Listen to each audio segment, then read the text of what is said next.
안녕하십니까. 쇼킹부동산입니다. 금리가 제대로 미쳤습니다. 언론이 잘 다루지 않는 현재 금리 상황과 시장 전망 같이 한번 말씀을 드려보겠습니다. 현재 5대 은행 5년 고정 주담대 최저금리 아시나요? 4.76% 나옵니다. 이게 전자계약 시 적용이고요. 전자계약을 하지 않을 경우에는 5% 내외의 주택담보대출 금리가 적용되는 상황입니다. 이게 얼마나 높은 수준일까요? 작년 여름쯤에 금리가 한 3% 중후반이었습니다. 자, 그래서 3.6%로 잡아보고 5년 대출을 받을 경우에 원리금이 매월 227만원 정도 나왔어요. 원리금 균등 상환 기준으로. 자, 근데 현재는 그거 대비 한 1.3%포인트 이상 올라갔다는 거죠. 그러면은 4.8%만 잡아도 원리금이 매월 262만원으로 껑충 뛰어 올라갑니다. 227만원과 262만원은 큰 부담 차이로 나타나게 된다는 거죠. 근데 이렇게 높은 수준의 주택담보대출 금리가 있었나요? 가장 최근에는 2023년 1분기예요. 자, 그때 이후로 처음입니다. 근데 당시에는 기준금리가 3.5%였어요. 또한 그때는 레고랜드 사태 등으로 채권금리가 급등했던 상황이란 말입니다. 그때하고 지금하고 직접적인 비교는 어려워요. 왜? 지금은 유동성 부족 상황도 아니고요. 현재 기준금리는 2.5%니까요. 근데 2.5%인데 주택담보대출 금리가 5% 가까이 된다? 굉장히 이례적인 상황이라는 거죠. 왜 이런 상황이 생겼을까요? 지금 채권 시장이 심상치가 않아요. 국채 수익률 기준으로 5년물 3.55%까지 올라갔습니다.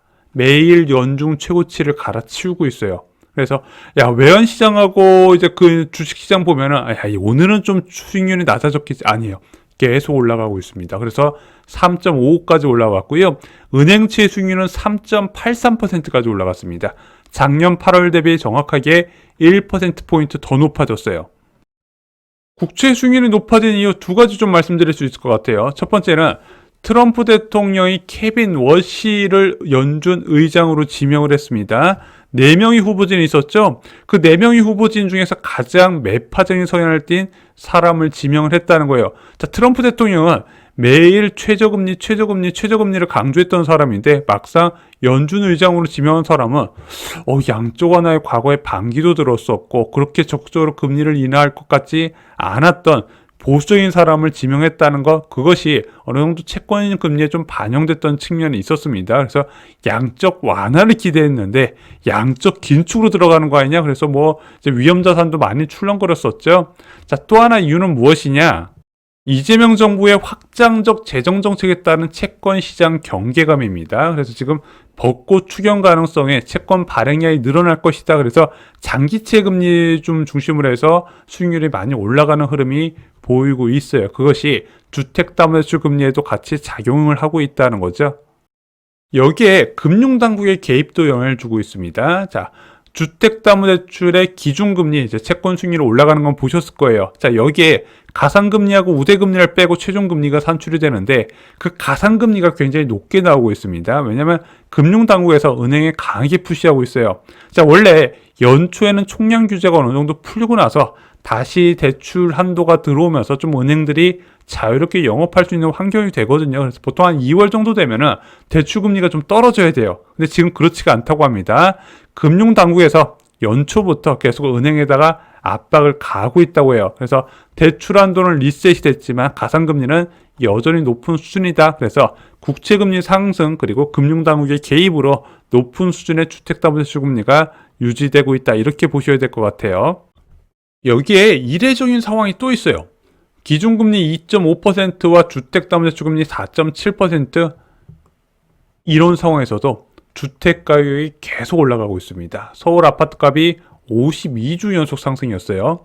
자, 1년 전에 4.4%의 주택담보대출로 수도권 전체가 쑥대밭이 됐었는데 지금은 그때부터 더 높은 주택담보대출 금리임에도 불구하고 오히려 시장 상승세가 확대되고 있고요. 더 넓은 면적에서 상승 흐름이 나타나고 있다는 거죠. 자, 그래서 이것도 굉장히 이례적인 상황이다. 저는 개인적으로 생각을 합니다. 그럼 이렇게 높은 금리에 왜 매수자는 줄지 않았을까요? 첫 번째, 낮은 금리를 찾아서 이동하는 수요 때문에 그렇습니다. 지방은행이라 5대 은행의 변동금리가 4.2% 내외. 아까 장기채 중심의 상승세가 강했다 말씀드렸죠. 하지만 1년 이하의 단기채 금리 같은 경우는 아직까지 큰 변화가 나타나지 않다 보니까 이제 5년 고정금리 상품만 좀 많이 높은 형성이 있고요. 전세대출금리나 아니면 변동금리 상품은 좀 안정된 측면, 그리고 상대적으로 규제에 덜 적용되는 지방은행이나 좀 이금융권에서는 좀 특판금리가 많이 나오다 보니까 이쪽으로 수요 쏠림이 나타나는 측면도 분명히 있었습니다. 그래서 이런 곳으로 사람들이 빈틈을 찾아서 가다 보니까 아직까지 고금리에 따른 영향을 덜 받는 측면도 분명히 있어요. 두 번째 이유는 대출 규제 추가 우려예요.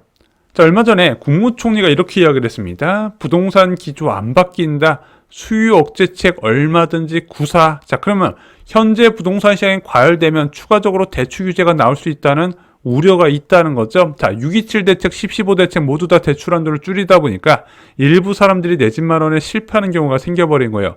자, 못 샀어요. 못 사고 떨어지면 상관없는데 못 사고 오히려 오르다 보니까 야, 이거라도 지금 대출 나올 때 사야겠다. 이런 가수요가 붙고 있는 겁니다. 그래서 현재 규제 지역의 주포는요, 생애 최초 70%까지 대출 한도를 받는 6억 대출 받는 차주들이에요.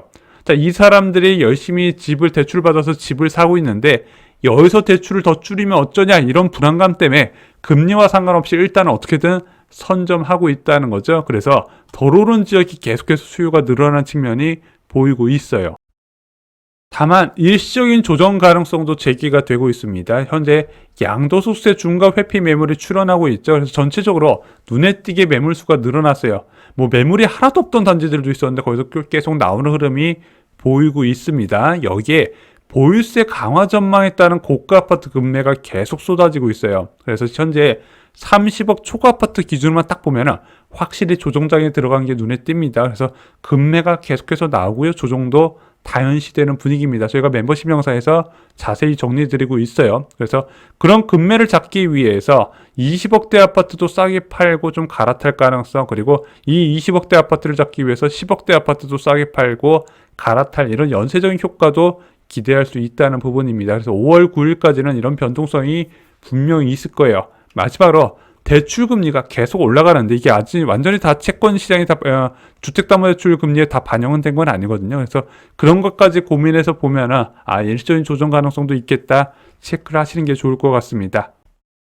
오늘 영상 결론 말씀드리겠습니다. 5대은행 주담대 금리가 4.8%를 돌파했습니다.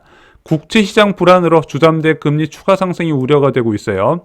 자, 대출한도 축소 우려로 금리 영향은 좀 제한적이었는데 양도소득세 중과 시행과 보유세 강화 공포로 금리 수준에 따라 일시적인 조정 가능성이 제기가 되고 있다는 점. 하지만 이것은 일시적인 이벤트죠. 왜? 5월 9일까지 제도 개편에 따른 매물 증가이기 때문에 그 이후엔 또 어떻게 될 것인가 그것도 분석을 하면서 내 집 마련과 갈아타기에 적극적으로 활용을 하셨으면 좋겠습니다. 오늘 준비한 소식은 여기까지입니다. 인생에 도움이 될 컨텐츠로 함께 하겠습니다. 오늘 영상이 마음에 드셨다면 좋아요와 그리고 구독 꼭 부탁드립니다. 감사합니다.